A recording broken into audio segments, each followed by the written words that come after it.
Hi friends, എല്ലാവർക്കും go charting 5 paisa great eagle tech powered by Mallu market profile pre market റിപ്പോർട്ടിലേക്ക് ഏവർക്കും സ്വാഗതം.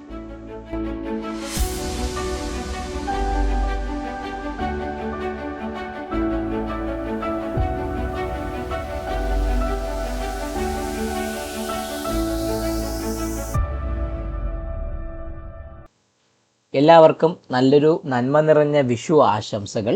ഇന്ന് വിഷു ആയിരുന്നു, നമ്മുടെ മാർക്കറ്റും ഇന്നുണ്ടായിരുന്നു.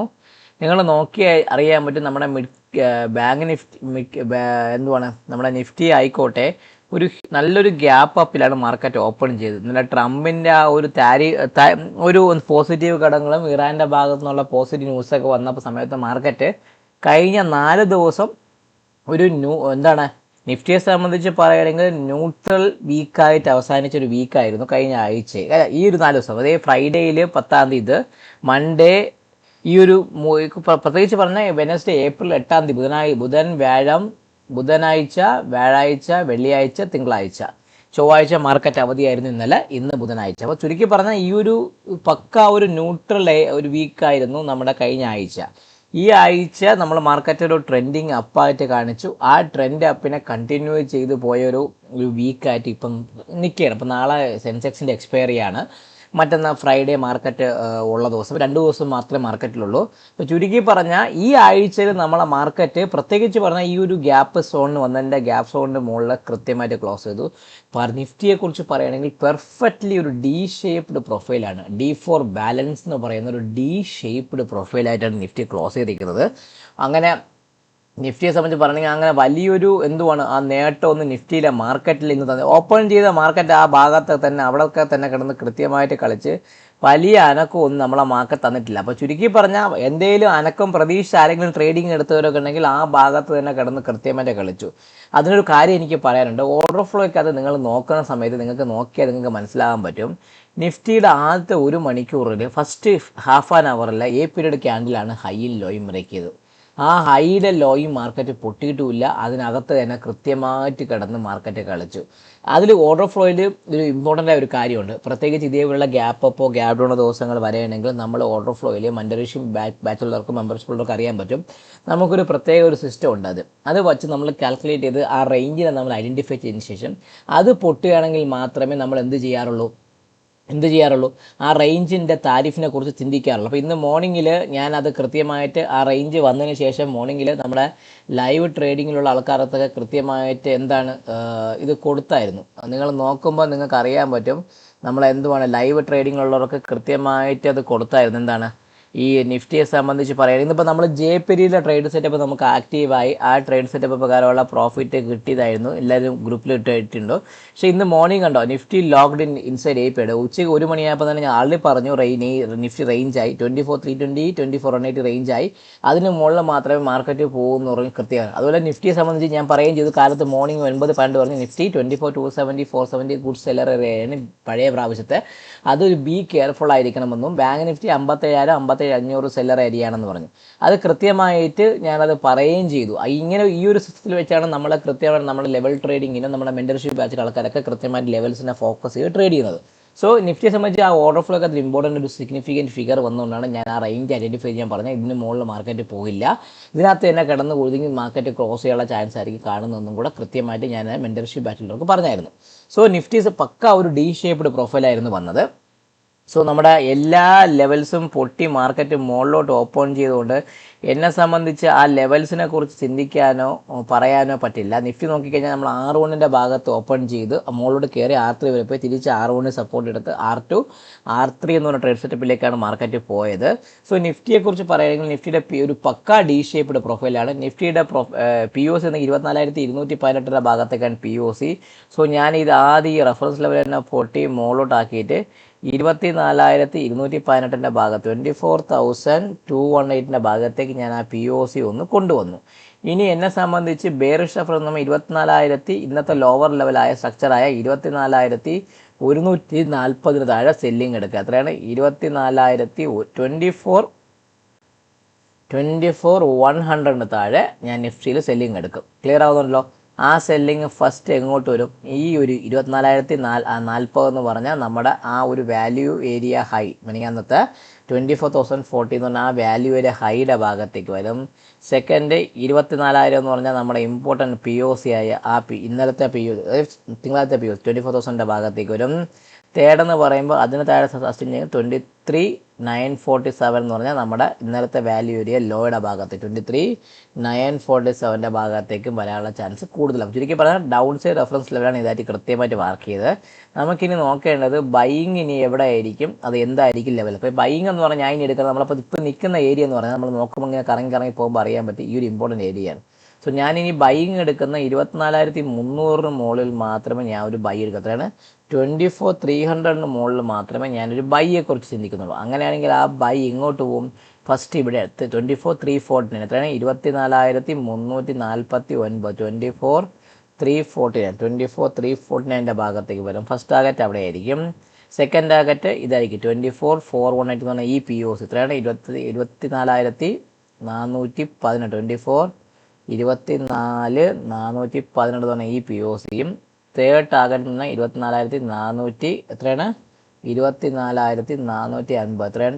R3 എന്ന് പറയുന്നത് 24,450 എന്ന് പറഞ്ഞാൽ ഇമ്പോർട്ടൻ്റ് ആയി. അപ്പോൾ ചുരുക്കി പറഞ്ഞാൽ എന്നെ 24,418 പകരം നമുക്ക് ആഡ് ചെയ്യുന്ന 24,400 ആണ്. ഇവിടെയാണ് ഏറ്റവും കൂടുതൽ ഇമ്പോർട്ടൻറ്റ് റെസിസ്റ്റൻസ് ഉള്ളത്. സോ ഞാൻ 24,300 മുകളിൽ നിൽക്കുകയാണെങ്കിൽ 349, 400, 450 എന്ന് പറഞ്ഞ ഭാഗത്തേക്ക് വരാം. 24,100 പൊട്ടുകയാണെങ്കിൽ താഴേക്ക് ഇറങ്ങി നമ്മുടെ തിങ്കളാഴ്ചത്തെ പ്രൊഫൈലിൻ്റെ ഭാഗത്തേക്കൊക്കെ ഈ ഒരു ഏരിയയുടെ ഭാഗത്തേക്കൊക്കെ എത്താനുള്ള ചാൻസ് വളരെ, തിങ്കളാഴ്ച നമ്മുടെ കഴിഞ്ഞ ഫ്രൈഡേ 10-ാം തീയതിയുള്ള ആ ഒരു പ്രൊഫൈലിൻ്റെ ഭാഗത്തേക്ക് ഒരു ഫില്ലിങ് വരാനുള്ള ചാൻസ് വളരെയധികം മാർക്കറ്റിൽ കൂടുതലാണ്. സോ ഒരു കാര്യത്തുള്ള ഡി ഷേപ്പ്ഡ് പ്രൊഫൈൽ ആയതുകൊണ്ട് ഇന്നത്തെ ഈ ഡി ഷേപ്പ്ഡ് ട്രേഡ് സെറ്റപ്പ് നാളത്തേക്ക് ആക്റ്റീവ് ആവും. മാർക്കറ്റ് രണ്ട് സൈഡും ഏത് സൈഡിൽ ബ്രേക്ക് വരെയും ഹെവി ആയിട്ടുള്ളൊരു മൂവ്മെൻറ്റം വരാനുള്ള ചാൻസ് നിഫ്റ്റിയെ സംബന്ധിച്ച് വളരെയധികം കൂടുതലാണ്. ഇനി ബാങ്ക് നിഫ്റ്റി ഒരു നോർമൽ വേരിയേഷൻ ഡൗൺ ഡേ എന്ന് വേണമെങ്കിൽ പറയാം. ചെറിയ സെല്ലിങ് ഹെവി 57,000 ഭാഗത്ത് ഹെവി ആയിട്ടുള്ള സെല്ലിങ് എടുത്തിട്ടുണ്ട്. സോ POC വന്നിരിക്കുന്ന ബാങ്ക് നിഫ്റ്റിക്ക് 56,325 ഭാഗത്താണ്. 56,325 56,325 ഭാഗത്തേക്കാണ് POC നിൽക്കുന്നത്. ഞാൻ ആ POC മാർക്ക് ചെയ്തിട്ടുണ്ട്. സെല്ലിംഗ് എന്ന് പറഞ്ഞാൽ 56,100 എത്രയാണ്? 56,100 പൊട്ടിയാൽ ഞാൻ സെല്ലിങ്ങിനെ കുറിച്ച് ചിന്തിക്കുക. എത്രയാണ്? 56,100 പൊട്ടിയാൽ ഒരു സെല്ലിങ്ങിനെ കുറിച്ച് ചിന്തിക്കാം. ഫസ്റ്റ് ടാർഗറ്റ് ഈ ഗ്യാപ്പ് സോൺ എത്രയാണ്? 56,000 എന്ന് പറഞ്ഞാൽ ബിഗ് റൗണ്ട് നമ്പർ 56,000 ഭാഗത്തേക്ക് വരാം. സെക്കൻഡ് 55,825 എന്ന് പറഞ്ഞാൽ ഈ POC എത്രയാണ്? 55,825 എന്ന് പറഞ്ഞാൽ ആ POCയുടെ ഭാഗത്തേക്കും. അതിന് താഴെ സസ്റ്റെയിൻ ചെയ്യുന്നുണ്ടെങ്കിൽ 55,700 എത്രയാണ്? 696 എന്ന് പറഞ്ഞാൽ വാല്യൂ ഏരിയ ലോ. 55,690 എന്ന് പറഞ്ഞാൽ വാല്യൂ ഏരിയ ലോയുടെ ഭാഗത്തേക്കും. ഇതാണ് എനിക്ക് താഴേക്ക് വരാനുള്ള ഒരു റെഫറൻസ് ലെവലായിട്ട് ഉദ്ദേശിക്കേണ്ടത്. ഇനി ബൈയിങ് എന്ന് പറഞ്ഞാൽ ഇന്നത്തെ ഹൈ എക്സാക്ട്ലി പറഞ്ഞാൽ 56,810 മുകളിൽ 56,810 അല്ല 56,800 മുകളിൽ മാത്രമേ ഒരു ബൈ ഉള്ളൂ. അത് ഫസ്റ്റ് ഈ POC 56,000 ആ POC അല്ല, അത് 56,990 എത്രയാണ്? R1 എന്ന് പറഞ്ഞാൽ 56,997 ഭാഗത്തേക്ക് വരാം. ഫസ്റ്റ് അവിടെയാണ്. സെക്കൻഡ് ആ ഒരു ഹൈ 57,105. സെക്കൻഡ് R2 എന്ന് പറഞ്ഞാൽ 57,105 ഭാഗത്തേക്കും. തേർഡ് എന്ന് പറയുമ്പോൾ നമ്മളിപ്പോൾ സത്യം പറഞ്ഞാൽ ഗ്യാപ്പാണ്. ഇതിന് മുകളിൽ പക്ക 57,105 മുകളിൽ നിൽക്കുകയാണെങ്കിൽ 57,658 വരെ പോകാനുള്ള ചാൻസ് ഉണ്ട്. അത് പക്ക ഗ്യാപ്പാണ്. സോ ഒരു കാര്യം ഓർത്തുള്ള അതിന് മുകളിൽ നിൽക്കുകയാണെങ്കിൽ 57,326 ഭാഗത്തേക്ക് മാറ്റും. ചുരുക്കി പറഞ്ഞാൽ അവിടുത്തെ ഗ്യാപ്പിനെ ഫില്ല് ചെയ്യുക 57,105 മുകളിൽ നിൽക്കുകയാണെങ്കിൽ 57,600 വരെയുള്ള ഈ ഒരു ഗ്യാപ്പിനെ ഫില്ല് ചെയ്യാനുള്ള ചാൻസ് ബാങ്ക് നിഫ്റ്റിയെ സംബന്ധിച്ച് കൂടുതലാണ്. സോ കൃത്യമായിട്ട് ലെവലിൽ മാർക്ക് ചെയ്ത് ട്രേഡ് ചെയ്യാൻ വേണ്ടി മാക്സിമം ശ്രമിച്ചാൽ നിങ്ങൾക്ക് അതനുസരിച്ചുള്ള ട്രേഡിംഗ് സെറ്റപ്പുകൾ ആക്റ്റീവ് ആവുകയും ട്രേഡും ആക്റ്റീവ് ആവാനുള്ള ചാൻസും വളരെയധികം മാർക്കറ്റിൽ കൂടുതലാണ്. ഇതാണ് എനിക്ക് ബാങ്ക് നിഫ്റ്റിയെക്കുറിച്ച് പറയാനുള്ള ആ ഒരു ലെവലായിട്ടുള്ള കാര്യങ്ങൾ.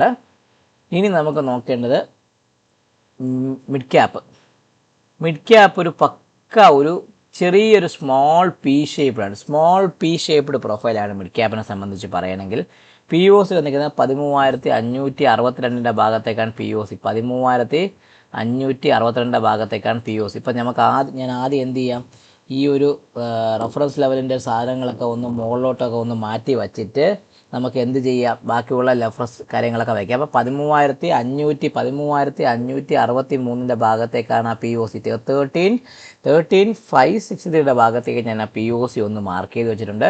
ഇനി ബുള്ളിഷ് റെഫറൻസ് എന്ന് പറയുമ്പം ഇപ്പോൾ നമ്മൾ നിൽക്കുന്നത് ഈ ഒരു ഏരിയയുടെ ഭാഗത്താണ്. അപ്പോൾ ചുരുക്കി പറഞ്ഞാൽ 13,610 മുകളിൽ ബൈ എടുക്കുക. അത്രയാണ് 13,610 മുകളിൽ ഒരു ബൈയെക്കുറിച്ച് ചിന്തിക്കുക.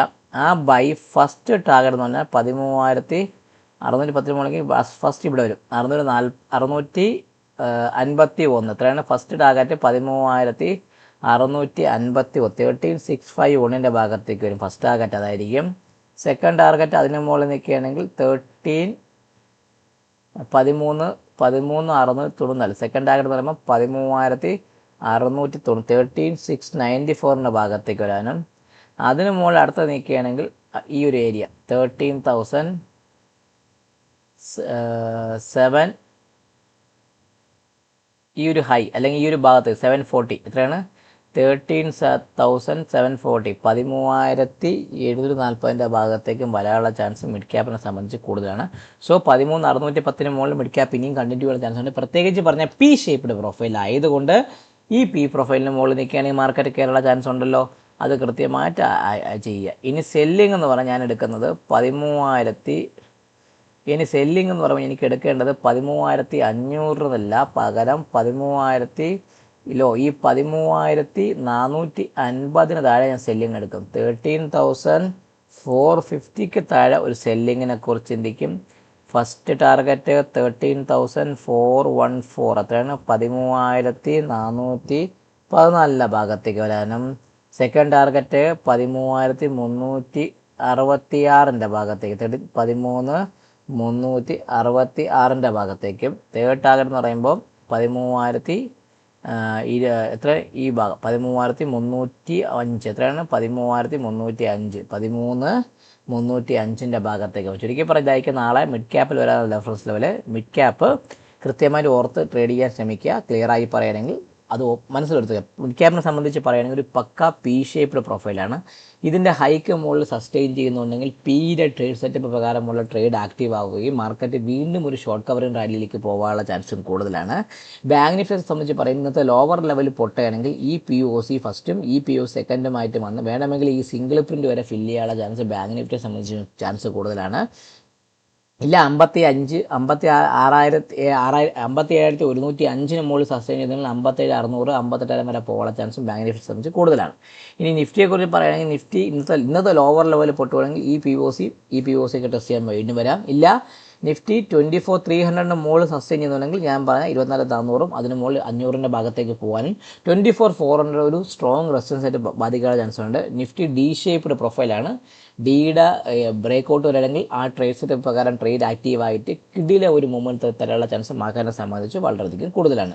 സോ എല്ലാവരും കൃത്യമായി ലെവൽ മാർക്ക് ചെയ്യുക. ഗ്യാപ്പ് ഡേയ്സിന് നമുക്കൊന്നും ചെയ്യാൻ പറ്റില്ല. ട്രംപ് എടുത്തോളം കാലം നമ്മുടെ ഗ്യാപ്പിനെ വെച്ച് നമ്മൾ വെള്ളം അനത്തി കുടിക്കാനേ പറ്റുള്ളൂ. അതുകൊണ്ട് അതിനെക്കുറിച്ച് കൂടുതൽ പഠിച്ച് എൻ്റെ കൂടെ ഇരുന്ന് ട്രേഡ് ചെയ്യണമെന്ന് താല്പര്യമുണ്ടെങ്കിൽ എൻ്റെ ഈ ഏപ്രിൽ മാസം തുടങ്ങിയിട്ടുള്ള മെമ്പർഷിപ്പ് ആൻഡ് മെൻറ്റർഷിപ്പ് ബാച്ചിലേക്ക് കയറാം. സോ അതിൽ ഞാൻ എല്ലാ ട്രേഡ് സെറ്റപ്പും നിങ്ങൾക്ക് പറഞ്ഞു തരും. ഇതിന്ന് കാണിച്ച പോലെ നമുക്ക് ലൈവ് മാർക്കറ്റ് ചെയ്ത് ട്രേഡ് ചെയ്യാം. നമ്മുടെ ട്രേഡ് സെറ്റപ്പുകൾ സ്ട്രാറ്റജികൾ ഉപയോഗിക്കാം. അത് ആക്റ്റീവ് ആകുമ്പോൾ കൃത്യമായ ഇൻഫർമേഷൻ വരും. എന്തെടുക്കുക, നമ്മൾ ചെറിയ സ്കാൽപ്പിയെ പോവുക, അങ്ങനെയുള്ള ഒരു ഒരു ഒരു ടീം ഓഫ് പാക്സ്, അങ്ങനെ ആ ഒരു രീതിയിൽ ഒരു കൂട്ടം ട്രേഡേഴ്സ് ഇരുന്ന് ചിന്തിച്ച് ഡെവലപ്പ് ചെയ്ത് ട്രേഡ് ചെയ്യുന്ന രീതിയിലാണ് ഞാൻ എൻ്റെ മെൻറ്റർഷിപ്പ് പ്രോഗ്രാം സെറ്റ് ചെയ്തിരിക്കുന്നത്. സോ കൂടുതൽ അറിയാൻ വേണ്ടി തമിഴിൽ കാണിച്ച നമ്പറിൽ ബന്ധപ്പെടുക. വീഡിയോ കാണുക, ലൈക്ക് ചെയ്യുക, കമൻറ്റ് ചെയ്യുക, സബ്സ്ക്രൈബ് ചെയ്യുക. നിങ്ങൾ ട്രേഡിംഗ് ഫ്രണ്ട്സിന് വീഡിയോ അയച്ചു കൊടുക്കാനും മറക്കാതിരിക്കുക. Happy Vishu, happy trading, take care.